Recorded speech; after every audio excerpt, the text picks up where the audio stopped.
नमस्कार सभी पेंशन धारकों के लिए इस वक्त की बहुत ही बड़ी और महत्वपूर्ण खबरें निकलकर सामने आ रही हैं, जिसके बारे में दोस्तों आज की इस वीडियो के अंदर बात की जाएगी। जी हां दोस्तों, पहली बड़ी खबर ईपीएस 95 पेंशन धारकों के लिए निकल कर आ रही है। 1400 रुपए की पेंशन में पेंशन भोगी कर रहे हैं गुजारा। ईपीएस 95 न्यूनतम पेंशन 7500 रुपए की मांग पर कर्मचारी भविष्य निधि संगठन की अनदेखी के खिलाफ होगा बड़ा प्रदर्शन। जी हाँ दोस्तों, एक बार फिर से कर्मचारी भविष्य निधि संगठन के खिलाफ ईपीएस 95 पेंशन धारकों ने प्रदर्शन करने का फैसला कर दिया है। तो दोस्तों आखिरकार 7500 की मांग क्या है, कब तक ये मांग पूरी होने वाली है और इसको लेकर क्या बड़ा प्रदर्शन होने वाला है, राष्ट्रीय संघर्ष समिति ने अपने स्तर पर क्या बयान दिया है, इसके बारे में दोस्तों आज की इस वीडियो के अंदर बात की जाएगी। साथ ही साथ दोस्तों यहाँ पर जो हम अगली बड़ी खबर की बात करें तो कोश्यारी समिति की रिपोर्ट पर 3000 रुपए की पेंशन, 10 साल का एरियर दीजिए मोदी जी। जी हाँ दोस्तों, इसको लेकर नई रिपोर्ट पेंशनधारकों के द्वारा जारी कर दी जा चुकी है, तो इसके बारे में भी आज की इस वीडियो के अंदर बात करेंगे। वहीं दोस्तों हम सभी के लिए ब्रेकिंग न्यूज निकल कर आ रही है। ओपीएस लागू करने पर दोस्तों आदेश पर दोस्तों सुप्रीम कोर्ट ने लगाई है रोक। जी हाँ दोस्तों, पुरानी पेंशन योजना लागू करने के आदेश को लेकर सुप्रीम कोर्ट ने रोक लगा दी है। ओल्ड पेंशन योजना को लेकर बड़ा अपडेट निकल कर सामने आ चुका है। तो आखिरकार पुरानी पेंशन योजना को लेकर क्या बड़ा अपडेट आया है, इसके बारे में भी आज की इस वीडियो के अंदर बात करेंगे। वहीं दोस्तों ओआरओपी 3 टेबल जारी, आदेश आप सभी के लिए इसके लिए जारी हो चुका है। सिपाही से लेकर मेजर तक सबकी बढ़ेगी पेंशन। तो दोस्तों ओआरओपी 3 को लेकर टेबल जारी हो चुकी है, जिसके तहत किसकी कितनी पेंशन बढ़ेगी, इसके बारे में भी आज की इस वीडियो के अंदर बात करेंगे।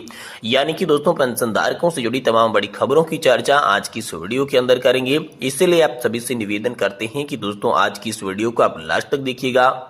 साथ ही अगर हमारे चैनल पर पहली बार विजिट कर रहे हैं तो दोस्तों हमारे चैनल को भी सब्सक्राइब जरूर कर दीजिएगा।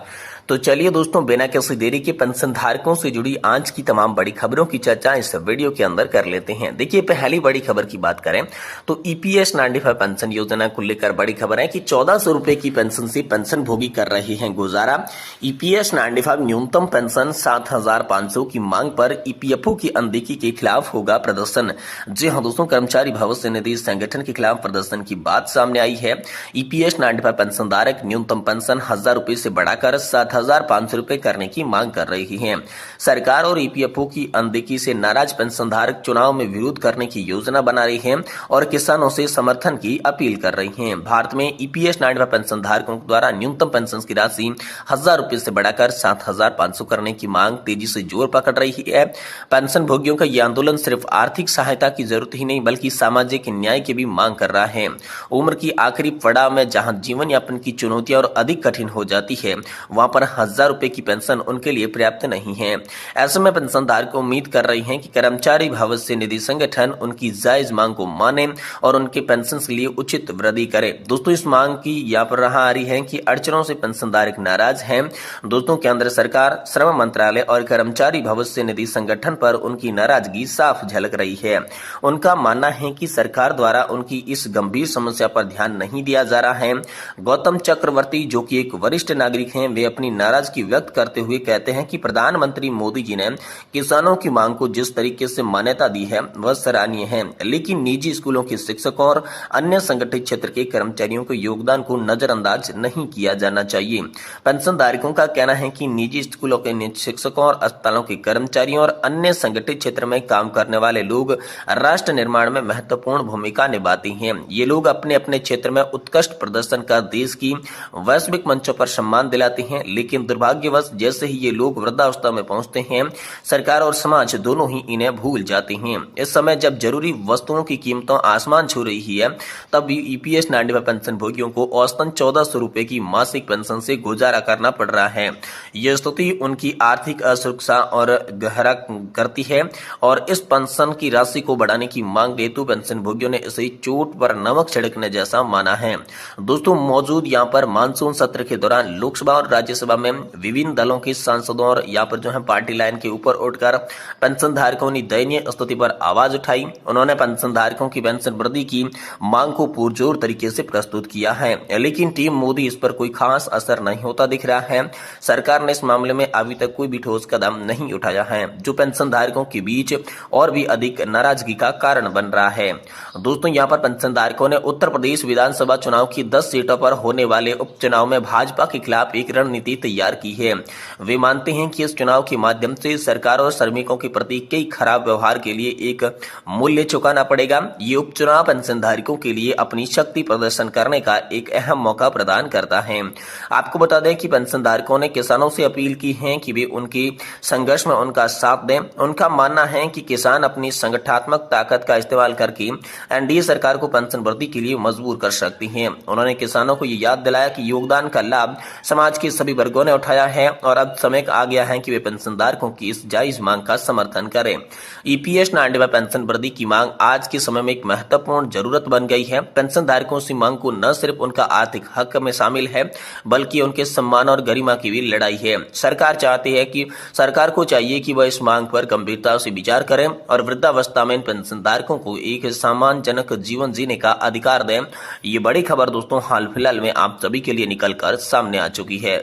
वहीं दोस्तों अगली बड़ी खबर की बात करें तो कोश्यारी समिति की रिपोर्ट पर 3,000 रुपए की पेंशन, 10 साल का एरियर दीजिए मोदी जी। जी हां दोस्तों, यहां पर आप सभी के लिए बात करें, पीएम मोदी कर्मचारी भविष्य निधि संगठन, किसान, मतदाता और पेंशन पर एक बार फिर से खुलकर ऐसे शब्द बोल रहे हैं जो कि दिल को छू जाती हैं।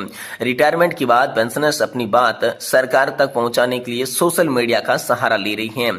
पेंशनर्स कर्नल पाल सिंह ने कहा कि कम से कम कोश्यारी समिति की रिपोर्ट सरकार को लागू करना चाहिए, जिससे ईपीएस 90 पेंशन योजना के तहत सेवानिवृत्त कर्मचारियों की न्यूनतम पेंशन 3,000 रुपए की सिफारिश की है। सेवानिवृत्त कर्मचारियों को कम से कम 10 साल तक का एरियर भी दिया जाना चाहिए। कर्नल पाल सिंह ने कहा कि इस सरकार को देश में 10 साल से अधिक समय तक शासन किया है। बहुत से सेवानिवृत्त लोगों की मृत्यु हो गई है, इसलिए प्राकृतिक न्याय को पूरा करने के लिए जीवन साथी को लाभ दिया जाना चाहिए। तो दोस्तों आप सभी के लिए कोश्यारी समिति की रिपोर्ट के साथ साथ 10 महीने के एरियर को लेकर भी यहाँ पर आप सभी के लिए बात सामने आ रही है। वहीं दोस्तों अगली बड़ी खबर की बात करें तो पुरानी पेंशन योजना लागू करने की आदेश पर सुप्रीम कोर्ट ने लगाई है रोक। जी हां दोस्तों, सुप्रीम कोर्ट ने दिल्ली हाई कोर्ट के उस आदेश पर रोक लगा दी है जिसमें अर्धसैनिक बलों को पुरानी पेंशन योजना लागू करने का निर्देश दिया था।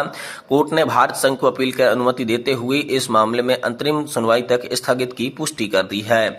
दोस्तों दिल्ली हाई कोर्ट द्वारा केंद्रीय सशस्त्र बलों और अर्धसैनिक बलों पर पुरानी पेंशन योजना लागू करने के आदेश को लेकर सुप्रीम कोर्ट में अंतरिम रोक लगा दी। पुरानी पेंशन योजना कोर्ट में भारत संघ इस मामले में अपील की थी और अनुमति देते हुए इस पर रोक लगा दी। दिल्ली हाई कोर्ट ने एक महत्वपूर्ण निर्णय दिया था। केंद्रीय सशस्त्र बलों या पर कर्मचारियों को पुरानी पेंशन योजना लागू की गई थी। हाई कोर्ट ने पवन कुमार और अन्य बनाम भारत संघ मामले में निर्णय दिया जिसमें सीआरपीएफ, बीएसएफ, सीआईएसएफ और दोस्तों आईटीबीपी जैसे बलों के कर्मचारियों को ओपीएस लाभ देने से इनकार करने वाले आदेशों को रद्द करने की मांग की गई थी। सुप्रीम कोर्ट के जस्टिस संजीव खन्ना, जस्टिस संजय कुमार और जस्टिस आर महादेवन की पीठ ने हाईकोर्ट के आदेश के खिलाफ भारत संघ की अपील को सुनते हुए ये रोक लगाई है। Additional solicitor general Aishwarya Bhati ने सरकार की ओर से पेश करते हुए बताया कि सीएपीएफ कर्मी देश की रक्षा बलों में समानता की मांग कर रहे हैं और हाईकोर्ट ने ओपीएस को सभी सीएपीएफ कर्मचारियों पर लागू करने का आदेश दिया। हाईकोर्ट ने अपने फैसले में यह माना कि सीआरपीएफ, बीएसएफ, सीआईएस और आईटीबीपी जैसे बल संघ के स्थान बलों का हिस्सा है और दोस्तों इसलिए उन्हें पुरानी पेंशन योजना का लाभ मिलना चाहिए। हाईकोर्ट ने भारत संघ के संविधान के अनुच्छेद 241 की 7वीं अनुसूची की एक के साथ 22 दिसंबर 2003 की अधिसूचना और 6 अगस्त 2004 के स्पष्टीकरण पत्र का उल्लेख किया था जिसमें केंद्रीय सशस्त्र बलों के संघ को सशस्त्र बलों के रूप में मान्यता दी गई है। सुप्रीम कोर्ट ने इस मामले की सुनवाई आगे की और यह देखा गया है कि सीएपीएफ कर्मचारियों पर ओपीएस लागू किया जाए या नहीं। इस मुद्दे पर सरकार और अन्य पक्षधरों के बीच कानूनी लड़ाई जारी रहेगी। फिलहाल सुप्रीम कोर्ट ने रोक के चलते हुए सीएपीएफ कर्मचारियों को ओपीएस का लाभ मिलने में देरी हो सकती है। इस फैसले का असर हजारों सीएपीएफ कर्मचारियों पर पड़ेगा जो कि पुरानी पेंशन योजना के तहत सुरक्षा की मांग कर रही थी। अब सभी की नजरें सुप्रीम कोर्ट की अंतिम सुनवाई और फैसले पर दोस्तों टिकी हुई है। तो ये बड़ा फैसला हाल फिलहाल में आप सभी के लिए सुप्रीम कोर्ट ने दे दिया है।